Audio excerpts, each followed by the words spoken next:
Once when I was 6, I saw a magnificent picture in a book about the jungle called True Stories. It showed a boa constrictor swallowing a wild beast. Here is a copy of the picture. In the book it said, "Boa constrictors swallow their prey whole, without chewing. Afterward they are no longer able to move, and they sleep during the 6 months of their digestion." In those days, I thought a lot about jungle adventures, and eventually managed to make my first drawing using a colored pencil. My drawing number 1 looked like this. I showed the grown-ups my masterpiece, and I asked them if my drawing scared them.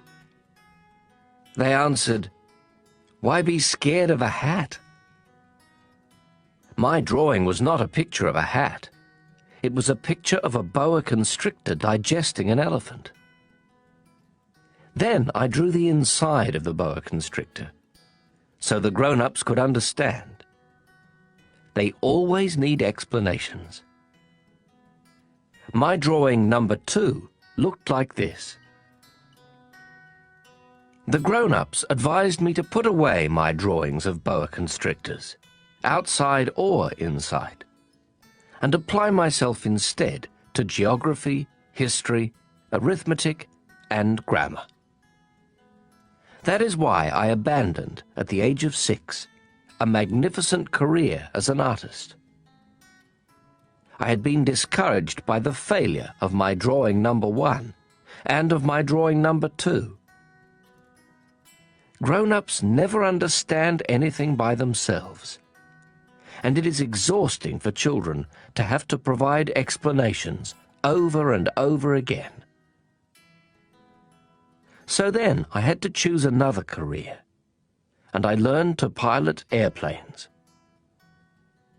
I have flown almost everywhere in the world. And as a matter of fact, geography has been a big help to me. I could tell China from Arizona at first glance, which is very useful if you get lost during the night. So I have had, in the course of my life, lots of encounters with lots of serious people. I have spent lots of time with grown-ups. I have seen them at close range, which hasn't much improved my opinion of them. Whenever I encountered a grown-up who seemed to me at all enlightened, I would experiment on him with my drawing number 1, which I have always kept. I wanted to see if he really understood anything. But he would always answer, "That's a hat." Then I wouldn't talk about boa constrictors or jungles or stars. I would put myself on his level and talk about bridge and golf and politics and neckties. And my grown-up was glad to know such a reasonable person. Chapter 2. So I lived all alone, without anyone I could really talk to, until I had to make a crash landing in the Sahara Desert 6 years ago. Something in my plane's engine had broken, and since I had neither a mechanic nor passengers in the plane with me, I was preparing to undertake the difficult repair job by myself. For me, it was a matter of life or death. I had only enough drinking water for 8 days. The first night, then, I went to sleep on the sand 1,000 miles from any inhabited country. I was more isolated than a man shipwrecked on a raft in the middle of the ocean. So you can imagine my surprise when I was awakened at daybreak by a funny little voice saying, "Please, draw me a sheep." What? Draw me a sheep. I leapt up as if I had been struck by lightning, I rubbed my eyes hard. I stared, and I saw an extraordinary little fellow staring back at me very seriously. Here is the best portrait I managed to make of him later on. But of course, my drawing is much less attractive than my model. This is not my fault. My career as a painter was discouraged at the age of 6 by the grown-ups, and I have never learned to draw anything except boa constrictors, outside and inside. So I stared wide-eyed at this apparition. Don't forget that I was 1,000 miles from any inhabited territory. Yet this little fellow seemed to be neither lost nor dying of exhaustion, hunger or thirst. Nor did he seem scared to death. There was nothing in his appearance that suggested a child lost in the middle of the desert, 1,000 miles from any inhabited territory. When I finally managed to speak, I asked him, "But what are you doing here?" And then he repeated, very slowly and very seriously, "Please, draw me a sheep." In the face of an overpowering mystery, you don't dare disobey. Absurd as it seemed, 1,000 miles from all inhabited regions, and in danger of death, I took a scrap of paper and a pen out of my pocket. But then I remembered that I had mostly studied geography, history, arithmetic, and grammar, and I told the little fellow, rather crossly, that I didn't know how to draw. He replied, "That doesn't matter. Draw me a sheep."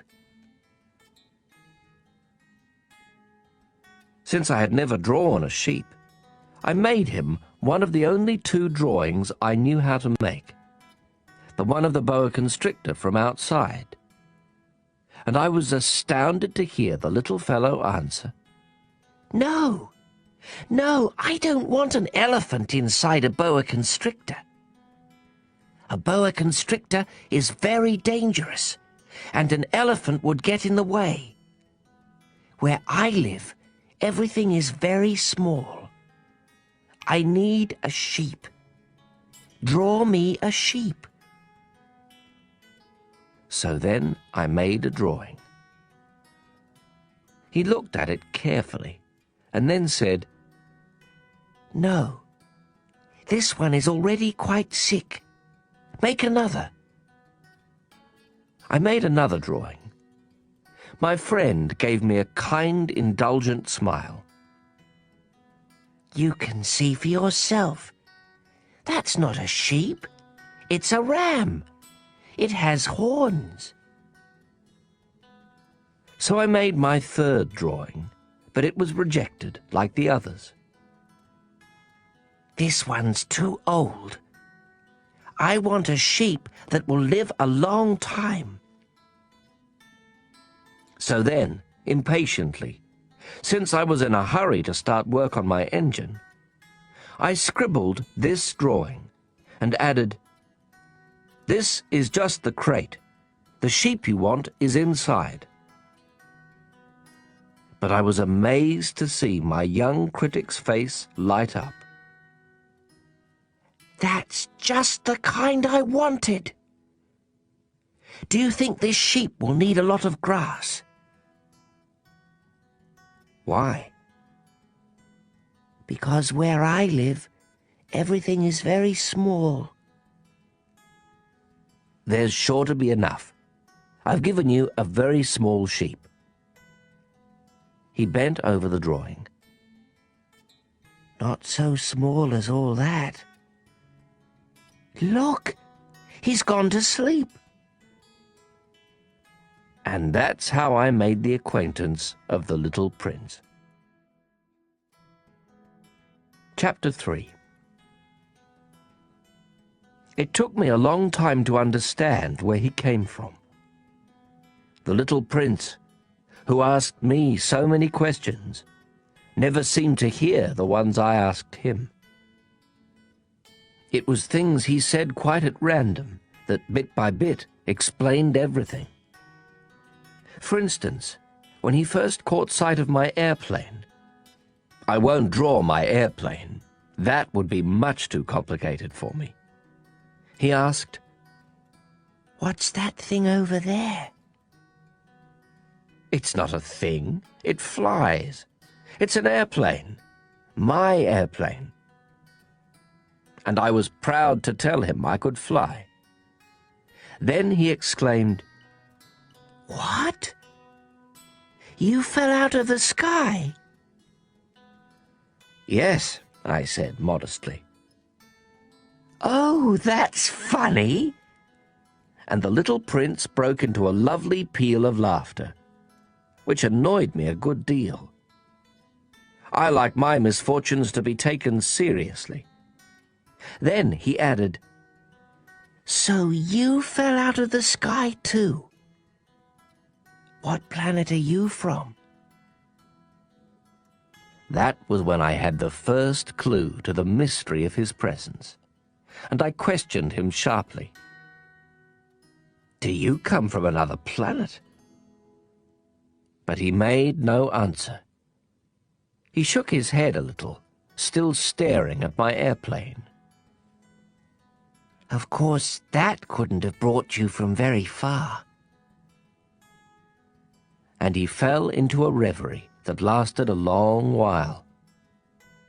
Then, taking my sheep out of his pocket, he plunged into contemplation of his treasure. You can imagine how intrigued I was by this hint about other planets. I tried to learn more. "Where do you come from, little fellow? Where is this where I live of yours? Where will you be taking my sheep?" After a thoughtful silence, he answered, "The good thing about the crate you've given me is that he can use it for a house after dark." "Of course. And if you're good, I'll give you a rope to tie him up during the day, and a stake to tie him to." This proposition seemed to shock the little prince. "Tie him up? What a funny idea." "But if you don't tie him up, he'll wander off somewhere and get lost." My friend burst out laughing again. "Where could he go?" "Anywhere. Straight ahead." Then the little prince remarked quite seriously, "Even if he did, everything's so small where I live." And he added, perhaps a little sadly, "Straight ahead, you can't go very far." Chapter 4. That was how I had learned a second very important thing, which was that the planet he came from was hardly bigger than a house. That couldn't surprise me much. I knew very well that except for the huge planets like Earth, Jupiter, Mars and Venus, which have been given names, there are hundreds of others that are sometimes so small that it's very difficult to see them through a telescope. When an astronomer discovers one of them, he gives it a number instead of a name. For instance, he would call it Asteroid 325. I have serious reasons to believe that the planet the little prince came from is asteroid B612. This asteroid has been sighted only once by telescope, in 1909 by a Turkish astronomer, who had then made a formal demonstration of his discovery at an international astronomical congress. But no one had believed him on account of the way he was dressed. Grown-ups are like that. Fortunately for the reputation of asteroid B612, a Turkish dictator ordered his people, on pain of death, to wear European clothes. The astronomer repeated his demonstration in 1920, wearing a very elegant suit, and this time everyone believed him. If I've told you these details about asteroid B612, and if I've given you its number, it is on account of the grown-ups. Grown-ups like numbers. When you tell them about a new friend, they never ask questions about what really matters. They never ask, what does his voice sound like? What games does he like best? Does he collect butterflies? They ask, how old is he? How many brothers does he have? How much does he weigh? How much money does his father make? Only then do they think they know him. If you tell grown-ups, I saw a beautiful red brick house with geraniums at the window and doves on the roof, they won't be able to imagine such a house. You have to tell them, I saw a house worth 100,000 francs. Then they exclaim, what a pretty house. So if you tell them, the proof of the little prince's existence is that he was delightful, that he laughed, and that he wanted a sheep. When someone wants a sheep, that proves he exists. They shrug their shoulders and treat you like a child. But if you tell them, the planet he came from is asteroid B612, then they'll be convinced, and they won't bother you with their questions. That's the way they are. You must not hold it against them. Children should be very understanding of grown-ups. But of course, those of us who understand life couldn't care less about numbers. I should have liked to begin this story like a fairy tale. I should have liked to say, once upon a time there was a little prince who lived on a planet hardly any bigger than he was, and who needed a friend. For those who understand life, that would sound much truer. The fact is, I don't want my book to be taken lightly. Telling these memories is so painful for me. It's already been 6 years since my friend went away, taking his sheep with him. If I try to describe him here, it's so I won't forget him. It's sad to forget a friend. Not everyone has had a friend. And I might become like the grown-ups, who are no longer interested in anything but numbers. Which is still another reason why I've bought a box of paints and some pencils. It's hard to go back to drawing at my age, when you've never made any attempts since the one of a boa from inside and the one of a boa from outside at the age of 6. I'll certainly try to make my portraits as true to life as possible.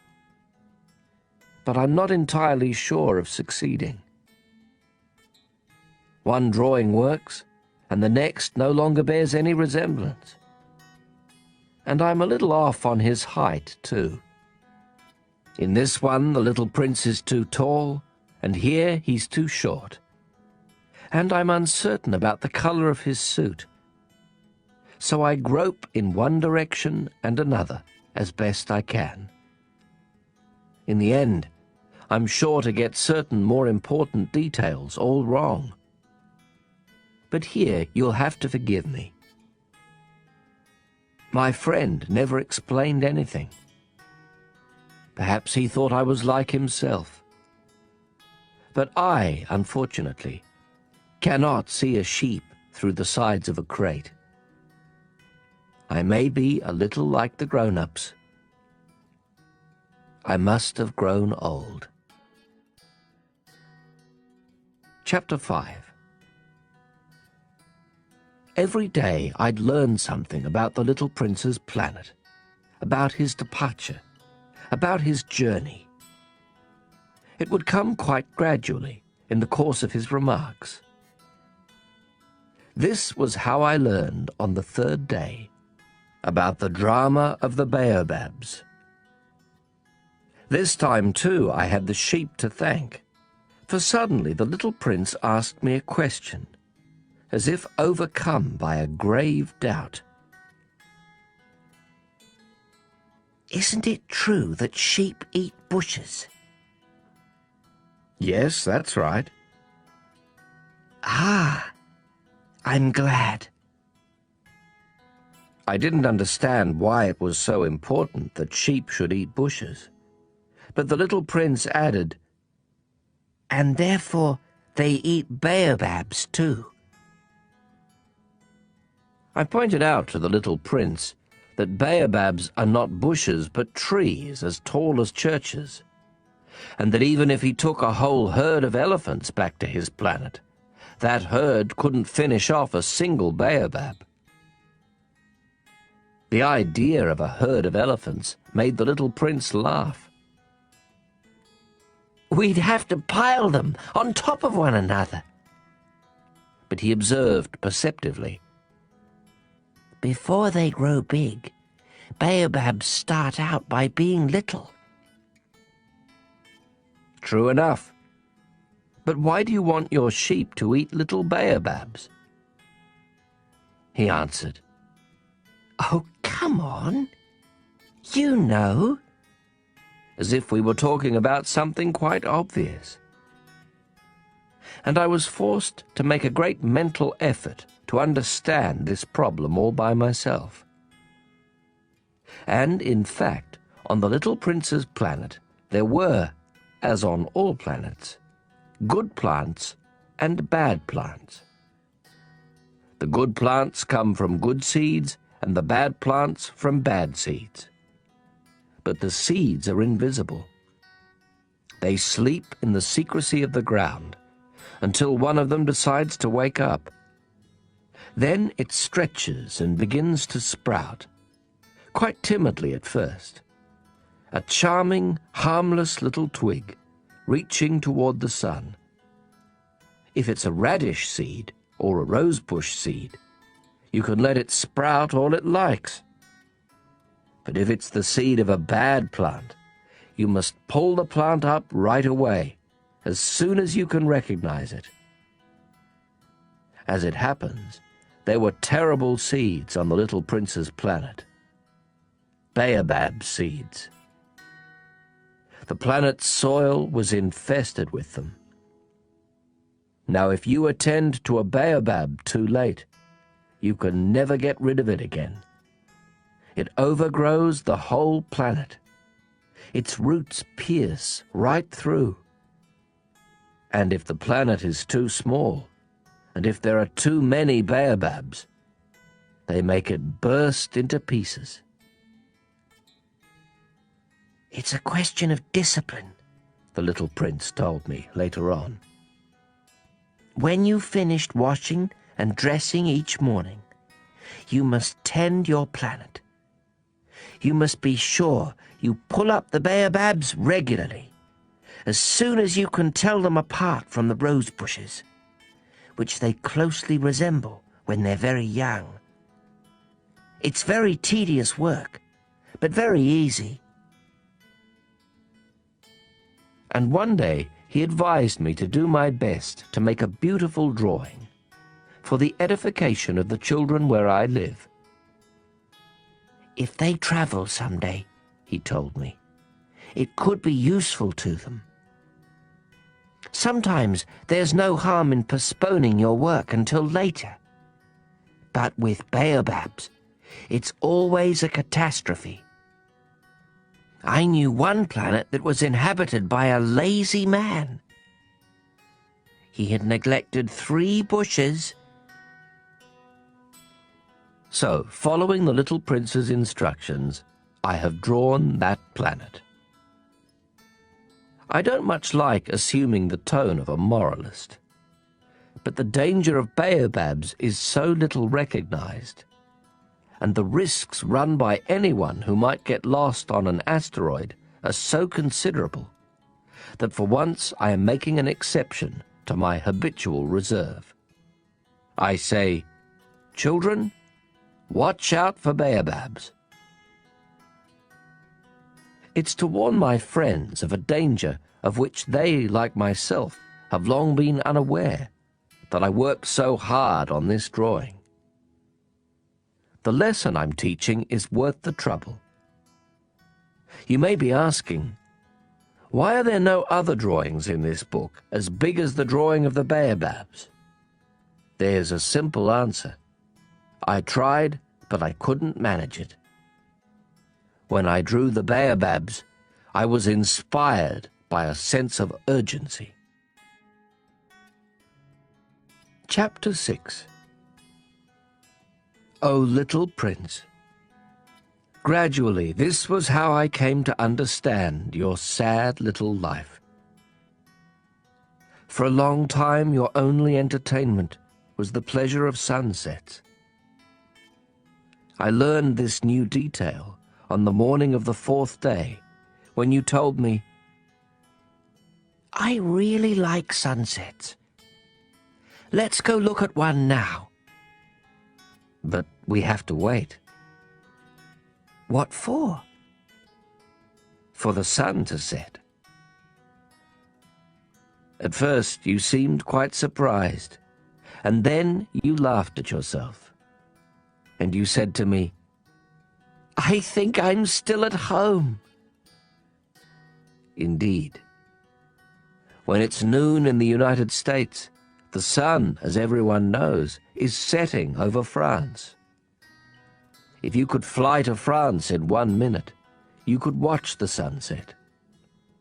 Unfortunately, France is much too far. But on your tiny planet, all you had to do was move your chair a few feet, and you would watch the twilight whenever you wanted to. "One day I saw the sunset 44 times. And a little later you added, "You know, when you're feeling very sad, sunsets are wonderful." On the day of the 44 times, were you feeling very sad? But the little prince didn't answer. Chapter 7. On the 5th day, thanks again to the sheep, another secret of the little prince's life was revealed to me. Abruptly, with no preamble, he asked me, as if it were the fruit of a problem long pondered in silence, "If a sheep eats bushes, does it eat flowers too?" "A sheep eats whatever it finds." "Even flowers that have thorns?"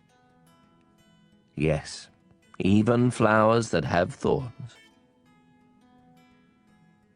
"Then what good are thorns?" I didn't know. At that moment I was very busy trying to unscrew a bolt that was jammed in my engine. I was quite worried, for my plane crash was beginning to seem extremely serious, and the lack of drinking water made me fear the worst. "What good are thorns?" The little prince never let go of a question once he had asked it. I was annoyed by my jammed bolt, and I answered without thinking. "Thorns are no good for anything. They're just the flower's way of being mean." "Oh." But after a silence, he lashed out at me with a sort of bitterness. "I don't believe you. Flowers are weak. They're naive. They reassure themselves whatever way they can. They believe their thorns make them frightening." I made no answer. At that moment I was thinking, if this bolt stays jammed, I'll knock it off with the hammer. Again the little prince disturbed my reflections. Then you think flowers... No, not at all. I don't think anything. I just said whatever came into my head. I'm busy here with something serious. He stared at me, astounded. Something serious? He saw me holding my hammer, my fingers black with grease, bending over an object he regarded as very ugly. You talk like the grown-ups.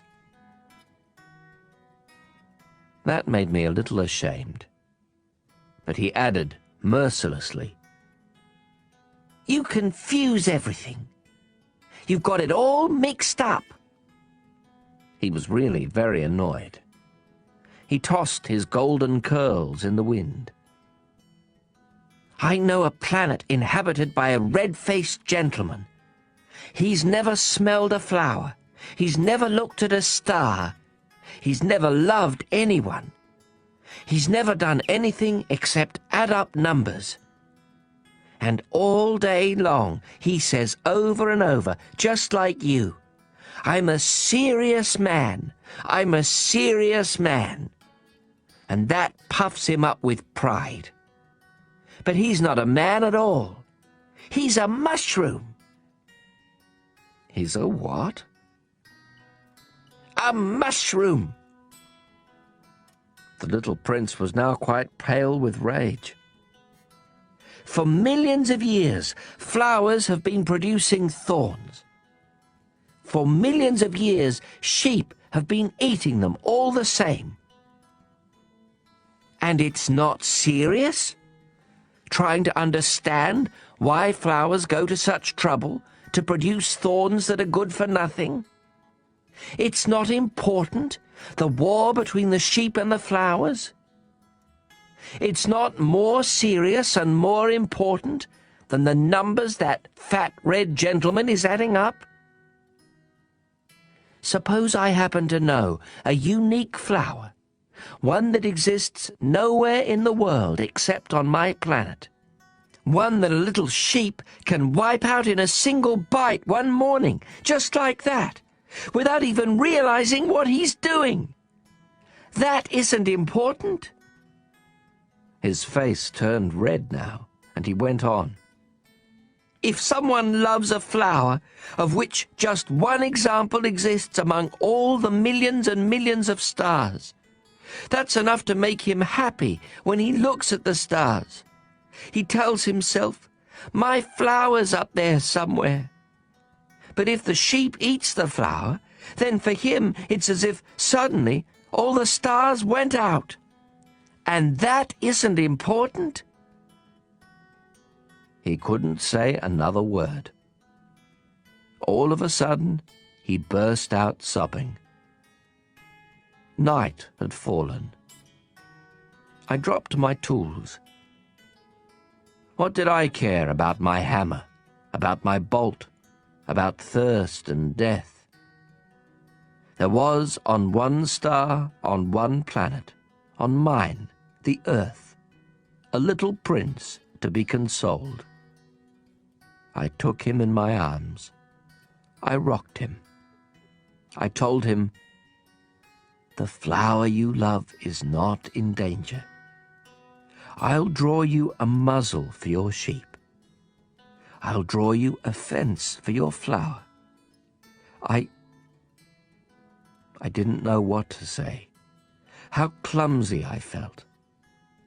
I didn't know how to reach him, where to find him. It's so mysterious, the land of tears.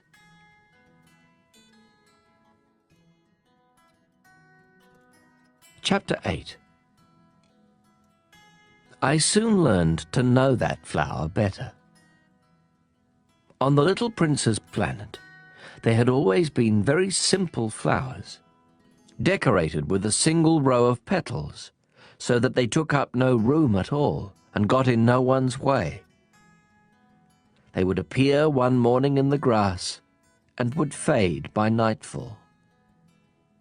But this one had grown from a seed brought from who knows where, and the little prince had kept a close watch over a sprout that was not like any of the others.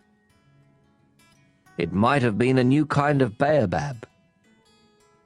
But the sprout soon stopped growing and began to show signs of blossoming. The little prince, who had watched the development of an enormous bud, realized that some sort of miraculous apparition would emerge from it. But the flower continued her beauty preparations in the shelter of her green chamber, selecting her colors with the greatest care, and dressing quite deliberately, adjusting her petals one by one. She had no desire to emerge all rumpled like the poppies. She wished to appear only in the full radiance of her beauty. Oh yes, she was quite vain, and her mysterious adornment had lasted days and days. And then one morning, precisely at sunrise, she showed herself. And after having labored so painstakingly, she yawned and said, "Ah, I'm hardly awake. Forgive me. I'm still all untidy." But the little prince couldn't contain his admiration. "How lovely you are!" "Aren't I?" the flower answered sweetly. "And I was born the same time as the sun." The little prince realized that she wasn't any too modest, but she was so dazzling. "I believe it is breakfast time," she had soon added. "Would you be so kind as to tend to me?"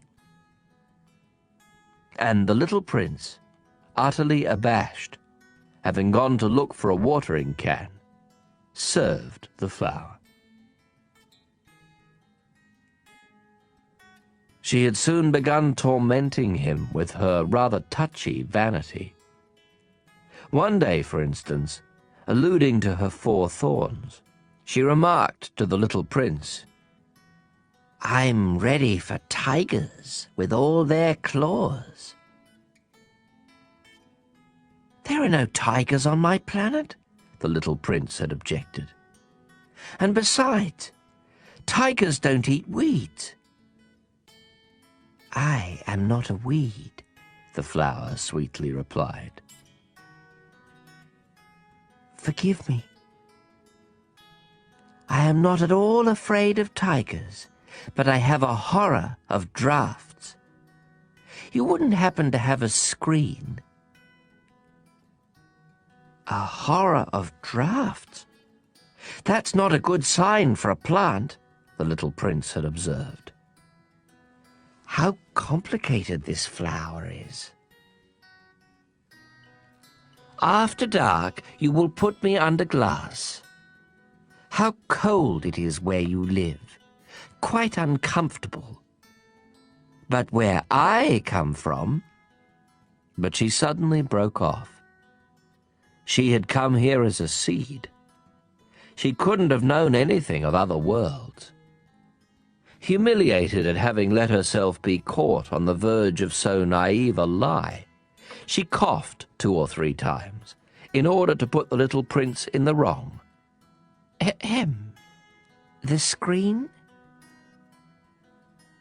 I was going to look for one, but you were speaking to me." Then she made herself cough again, in order to inflict a twinge of remorse on him all the same.